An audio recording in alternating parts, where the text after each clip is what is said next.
Well, Vladimir, thank you very much for letting me come on your podcast and for coming to my office as well. It's a great privilege to have you here. Indeed, first time I came into Conservative CCHQ, and I had to know how big of a thing it is, how many people are working.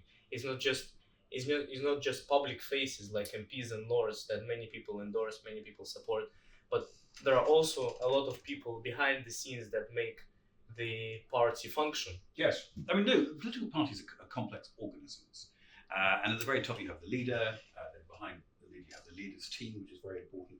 Then you have the campaigning mechanism, and that's at the core of politics. It's the people out here just behind that glass window who help get our message out, who help with social media, with campaigning, making sure the constituency levels are supported properly. And then beyond that, very importantly, you have the support base and the party. And that's vital for us, because that's firstly where we draw our energy. It's where our financial support comes from, which I'm particularly focused on, where ideas come from, and where we get our campaigning muscle. So it's a complex machine with many moving parts. And I should say, alongside that, you've got Parliament, so predominantly you've got MPs, and you've got members of the House of Lords, like myself. So it's a big organisation, very complex, and very important to get it right. Well, it's interesting. When I did some research about you, what I found fascinating is that you basically entered politics like 2.5 years ago. Yes, yeah. And what you're asking, why was I so crazy as to go from a happy business career into politics? Is that your question? Well, fair enough. I mean, I would say first of all that if you've got the opportunity to get involved in politics, you should. And my sadness actually is that not enough people from business go into politics. A lot of business people I meet, I'm meeting a lot at the moment, they're complaining about political latest policies on tax, regulation, employee rights and so on. And I say to them, well, what have you done? Have you got involved? Are you a member of a party? Have you gone to a campaign meeting? Have you written a letter to your MP? Have you raised the issue? And most of them say no, they just complain. So I think the first thing we've got to be aware of is if you believe you've got something to say, you want to change your country, you should come and get involved. So that's the reason why I did. But I think nowadays it's even more profitable to stay in business than to go into politics. You have to do a sort of sacrifice in order to go into politics, to defend the party, stick to your beliefs. It's a sort of sacrifice that you have to make, and probably sacrifice some part of your financial career. Have you had to do that? Well, I don't. You can do both at the same time. It's hard to do both at the same time, and I'm very passionate about my cause. I don't look at it like that. I mean, I think if you have a belief and you want to have a purpose, then this is the best way to have it. So I don't say I'm poorer doing this because spiritually. In terms of sort of getting out of bed in the morning and having a real mission. This is the best thing I've ever done in my whole life. Previously so you're enjoying it. So it's amazing. It's a huge privilege. I mean, being in government, just as to take a step back, being investment minister was unquestionably the most amazing thing I've ever had the privilege to do. And then coming on and running the Conservative Party, being co-chairman with Nigel Huddleston of this organisation, something that's been around for 175 years. It's the oldest, most successful political movement in the world. It's just incredible. And the challenge, however, let's not be embarrassed about it, admitting the fact there are some massive challenges of moving the party into the digital world, getting our policy framework right, re-establishing our reputation, making sure Kemi is projected as a successful future Prime Minister. That's the most intellectually stimulating thing I've ever done in my life. But I should say, just it's important to point out, I've been involved in politics as a sort of amateur for many years. I've been a member of the party for decades. I've helped raise money for the party in the past. I was vice chairman of the party under Theresa May. I've stood for Parliament, which is, again, an amazing experience if you can do that. I've been a councillor, which is also something that a lot of people might want to get involved in. You can do that when you're very young. I hear that a lot. You can do it when you're very old. Yeah. You can do it when you're in the middle. It's a great thing to do, and you feel a very great sense of connection to your community. So, I've done a lot of things before, nothing this high profile, but, I've always had a foot in the game. Well, it's interesting. When you entered the House of Lords, have there been any moments that you were like, wow, this is not working as I expected, or this was so surprising to me? That's a great question. Every time I go into the House of Lords, I'm completely amazed that I'm going to the House of Lords as a member of the House of Lords. And I can't help that. I just literally spring up the steps. So you haven't lost the admiration every for day. The whole I'm just wowed by the privilege of being in such an amazing place. I mean, it's the oldest democratic, you can call it that, establishment in the world. And the British Parliament, the principle of Parliament being sovereign and the House of Commons being sovereign in that Parliament is what's kept us safe and has guaranteed our freedom. And when you look around the world, what's happening today and the tragedy of your own country in the Ukraine, if you don't mind mentioning that, it's a terrible thing that we should be so aware of the liberties and protections that we have from a great democracy. So to be part of that is something that really is an amazing sensation for me. So I don't know, I haven't picked anything I haven't found anything that's sort of in inverted commas wrong with it. It can be something positive that you found. I think it works much better than I thought. I mean, the House rules, a lot of people don't understand the House rules, and rightly so, because it doesn't sound very democratic. But actually, having a sensible revising chamber that doesn't think it can knock back the will of the House of Commons is one of the most useful protections in this country's history and in our future. So I'm very sensitive about people who want to tamper with it, who want to scrap it, whatever it is, because you've got a group of people who ultimately are there to warn and to revise. And if you think of legislation going through at the moment, what's the big moral issue that we're debating in Parliament? It's the assisted dying bill, which is a big deal. And abortion, but the abortion one isn't coming to the House of Lords next, but the assisted dying one's coming soon. And that's a big deal. I mean, I've got my own views on that I'm happy to talk about, but you're allowing state-sponsored death without putting too fine a point on it. And that's complicated. And all the issues around the kitchen table that everyone will have talked about, those who are for, those who are against, the issues that you're going to face if you bring this in. We're lucky that we've got the House of Lords that have got the expertise there and the sort of a different view on things that will enable us, I think, probably to get to a much better conclusion if we didn't know. I think with assisted dying, though, as I've talked with one of the people who support those legislation, it's really interesting how opinions differ, and even among conservatives, even among Labour, when you've seen the MPs that voted for the legislation, it's a big number of those who voted against. Sure. Well, it's a very personal issue. I mean, I personally, if we want to talk about that, have always had a lot more sympathy with people who want to have control over how they end their life. I saw myself, friends and so on who had particularly this motor neurone, and I watched how the end was just very awful, frankly, and painful. And I've always had a sort of personal fear of that, and so I've always felt I want to be able to control the very ending of my life, particularly if I'm in a lot of pain. But it's like one of those things that when you then talk to someone who's vehemently opposed, I listen very carefully to what they say, and I'm put in doubt about that, because they say, how will it work? How will people not be pressured? Look what's happened in other countries where it's become now the main cause of death. It's assisted dying, a very high percentage of it. And I totally sympathise with that. So I think that knowing the problem with the modern world, if you ask me what problem I've encountered, which I find most disagreeable, is the assumption that everyone has to be right and that politics is pure and this is the right answer, whatever it is. And it's just not the case. There are grey areas, there are vagaries, there has to be elasticity in the system. And in many instances, there aren't necessarily right answers. There are only compromises. And I think understanding that and being grown up about it and being honest with Britain would have actually probably put us in a different position in terms of sort of maturity of the political debate that we have. And assisted dying is a good example of that. No, I think in terms of this bill, I can definitely understand both points of views, and I can definitely sympathize with both. But one of the bills that I just cannot understand from my perspective, probably more conservative perspective, because I'm coming from a conservative background. Good, I'm glad about that. Is the abortion bill. Okay. I will probably never be able to understand that. Why would you allow it up to birth? Well, I forgive me, I don't think that hasn't come to the House of Lords yet, the abortion bill, has it? I didn't. No, I think, but MPs have voted on it. Okay. Yes, I think I saw that was this week. And that's pretty significant. I mean, it's very significant. I feel, in all honesty, again, I'm very torn between the two. I think we've looked at abortion as post-conception contraception, which I think is very dangerous. I think it's used as a lifestyle choice. I think that in many instances, and I think that is, to not have a sense of morality as a state around that, I think is a real issue. And it's come from the desire of the state to be amoral and acultural. And so the destruction of our British culture, the decision that we shouldn't have strong values, we shouldn't have moral views on how people behave, how public servants behave. It should only be whether or not they've checked the sort of safeguarding checklist or whatever rubbish it is. That's a real problem for our society and our country. So, the sense of morality and culture is always what beats everything else, legislation and structures at the end of the day. It's at the core of it. So we need to get back to having a sense of morality so we can have a moral debate. And I think it's right to have a moral debate about these things. At the same time, there are many instances where it's absolutely right at the right time, given that circumstance is to make sure that women have a choice over their bodies. So it's as you say, it's really complicated. But I do think moral debate in society is very important, and we've become very frightened about that. And I think we need to return to the time when actually the state exhibits an element of morality and strong British culture.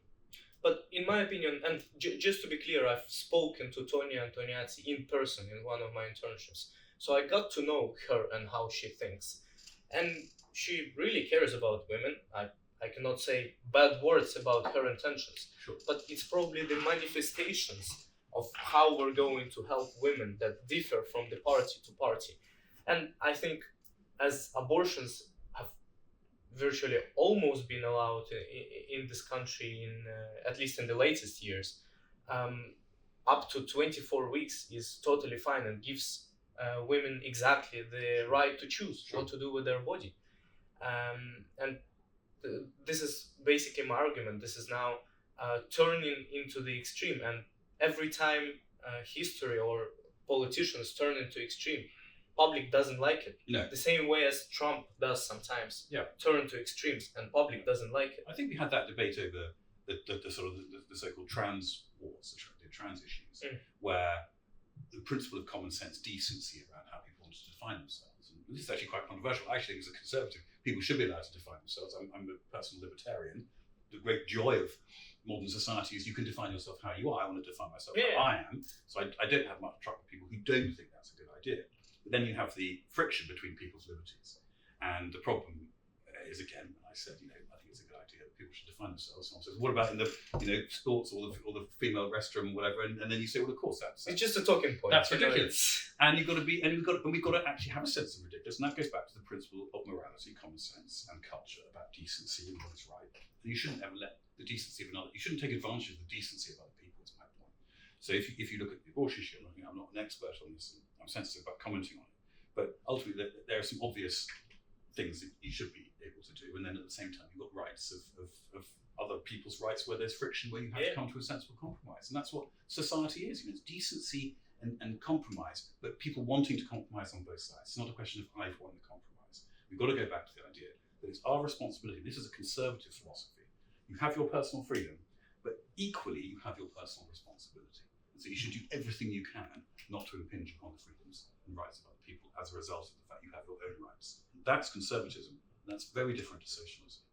And one of the most interesting questions in my mind that people ask to question the democracy of the Western world nowadays is whether the parliament is really that representative as it's supposed to be. Here we can see how Labour alone, maybe with Lib Democrats, can achieve a majority and pass a bill like abortion, like assisted dying, although to a lesser extent. I think they were free votes on both, were they not? I say certainly was on assisted dying. I don't think it was votes, but anyway.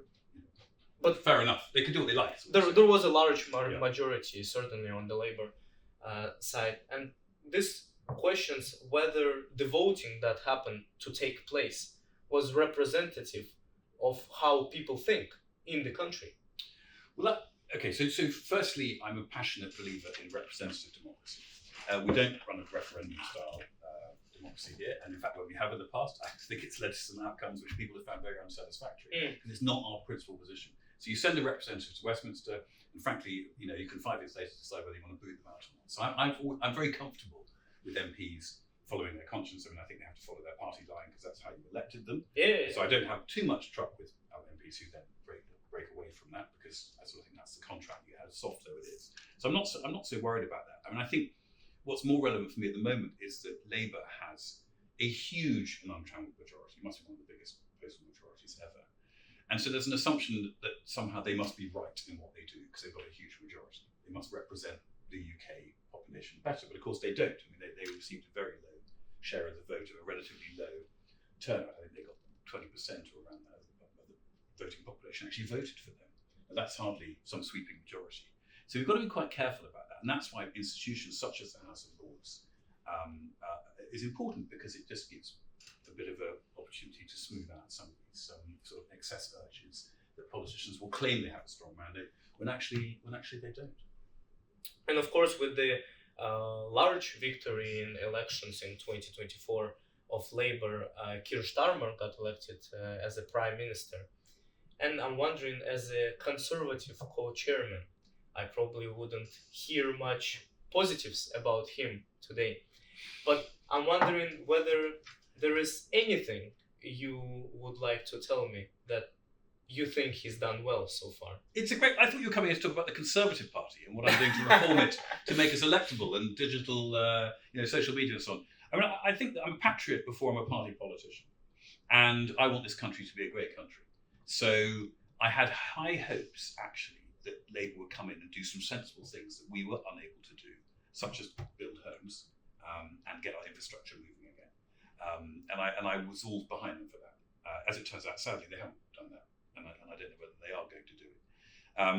So I'm not trying to be churlish by saying I haven't got too many good things to say about what Labour do, because actually I don't think they are doing too many good things. I think a lot of their agenda is very political.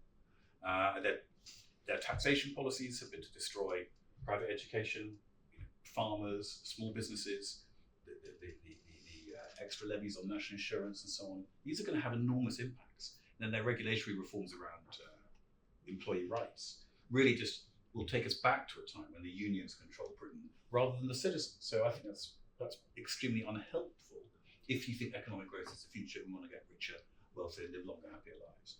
So I'm pretty down on what Labour have done, and I think the public are pretty down on what Labour are doing. And what we need to do actually is formulate a powerful response in terms of what would we do if we were back in government? How are we going to reform the state? How are we going to cut taxes and reduce the size of the state in terms of our freedom? How are we going to have a better society with young people like you who are at college, who want to go and make a great life for yourself, have a fabulous life, buy a great house, have a wonderful family, live your life as you want to live? How are we going to enable you to do that? That's my job, and that's what I'm focusing on. And with this, let's move on to one of the most general and serious questions that you're very much, I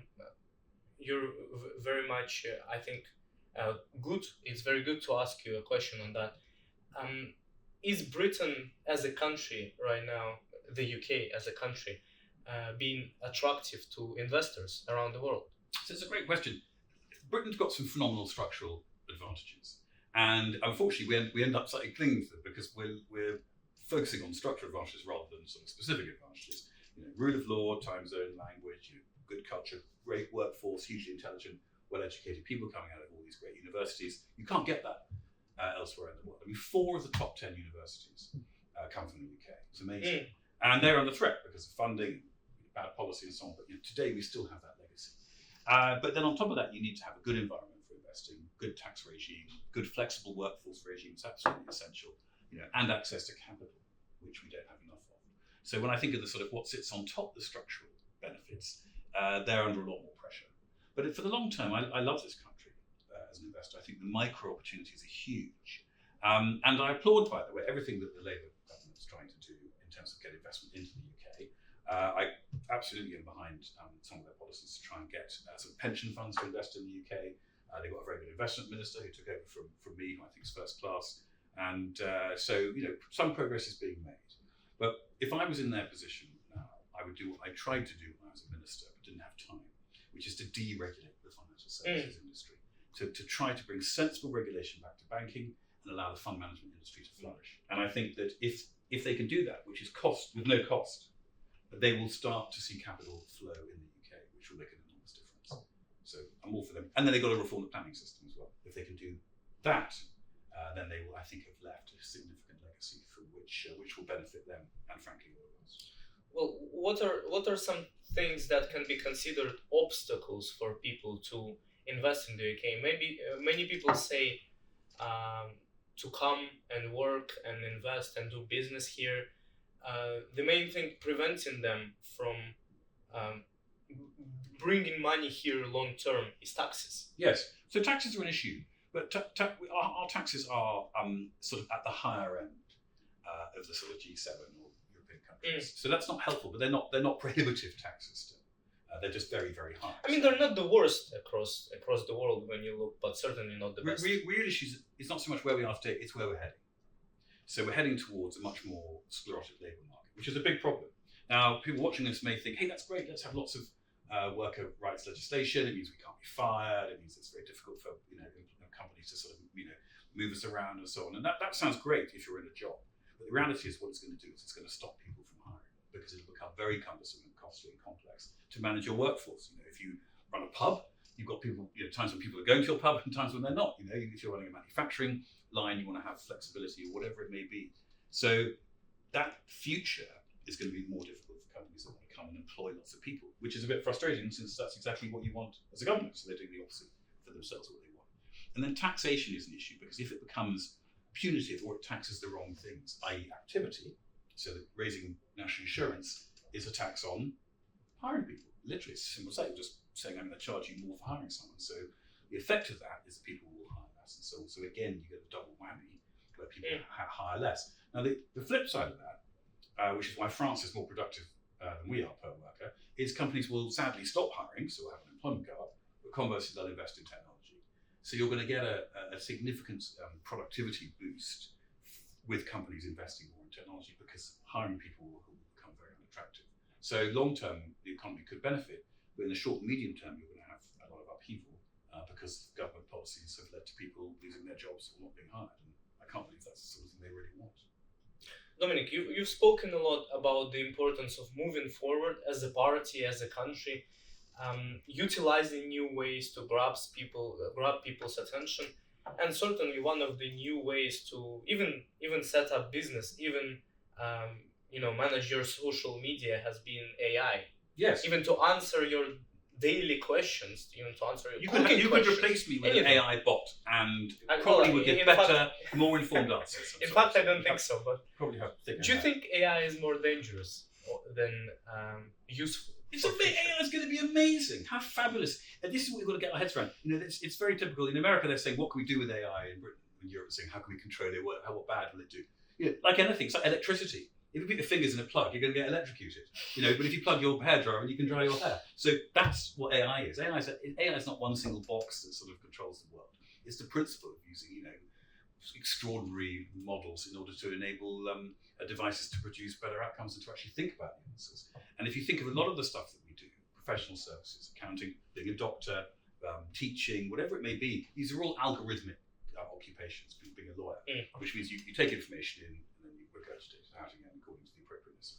And that's what AI is going to be bringing us at. And there's a sort of very interesting dichotomy here to some extent, in the sense that if in 100 years' time, someone say, "Gosh, I can no longer be an accountant," no one's going to say, "Oh, that's really sad. You're not able to be an accountant," because in a nice possible way, they're brilliant accountants and it's an important occupation. It's not human generative, or being a lawyer. It'll be like saying, "Gosh, I can't do the washing up anymore because I've got a washing machine," or "I can't wash the clothes." If you think, if you go back 100 years, most people, in fact women, spend a large majority of their time fetching and carrying water. It's incredible when you look back at the sort of historical analogies. And of course, no one says, "I wish I didn't have a tap." It's ridiculous. So this is an amazing thing to liberate us, to allow us to be more human, to allow us to spend less time in so-called professional occupations and more time being who we are. Now, how are we going to replace these jobs? What are people going to do? What's our purpose going to be? I don't know. But what I do know is that the Conservative Party will only survive if we come up with a template for the future. So how are we going to educate people like you in 5 years' time to be flexible-minded enough to cope with a world where we're not just going to become a consultant, earn money, get a mortgage, buy a house, retire and die? And how are we going to find mechanisms for taxing people where they can come in and out of the workforce, mechanisms for saving that will enable them flexibility with their lives? How are we going to house people? How are we going to move around? And as I said, what are we going to do? But always in history, when people have said, what are we going to do? A number of things have cropped up. So if you take central office, CCHQ, we've been hiring a lot of social media people, obviously. Whereas, of course, 3 years ago, we wouldn't have had any social media people. We would have had people doing physical print graphics for printing leaflets that have gone through people's door. We have dozens. So the world moves on. It's amazing. I think it's going to allow us to be human more than at any time in history. Do you think campaigning is ever going to be substituted? Yes, totally. And done, absolutely. Done through whatever. Yeah, well, in terms of banging on doors, I don't think you'd never substitute human contact in politics because we are a social and political being. Actually, I think we become more political with AI and with social media not less political. So my children, for example, are far more aware of political issues than I was, because all we had in my day was a Telegraph newspaper at my school that no one read, or at least I didn't. And now they're on their phones, and with every third reel they're getting something from a political party or some political issue or whatever it may be. So I think that's a good thing. So knowledge is up, probably understanding hasn't necessarily hugely improved, because the way we market, we're seeing things with our eyes, hearing them, and so on, rather than reading them. I don't necessarily know whether new models, encourage real understanding, but they certainly encourage people to have good knowledge. So I'm very excited about the future of campaigning. It will clearly become more sophisticated in terms of social media, because I can have a conversation with you, but nothing's going to replace the trust you put in a person and the contact that you want to have with an individual to influence. I certainly agree with many, in fact, most of your stances on AI. And although many people agree on it now, just a few years ago or 1 year ago, France wanted to limit the use of AI, wanted to ban it. And yes, ban AI, that's absolutely fabulous. It appeared that by the time you ban one, another one is going to be That's like banning electricity. I mean, the problem with a lot of economies is they're not structured for flexibility.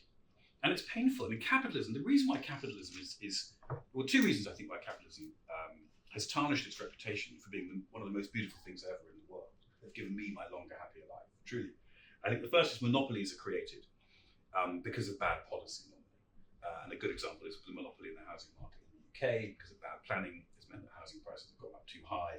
So you have a great group of people who have houses and those who don't have houses. And that's very unfair and wrong. That's government regulation, it's not the housing market. It's not the free market, it's because the market wasn't free. So that's one part. The second part of capitalism is change. The point about capital is you allocate capital to the highest point of return. And that's really tough, by the way. And this is the political thing. I mean, it's easy to be glib and say it's amazing that we know lawyers and accountants. The transition period is going to be really tough.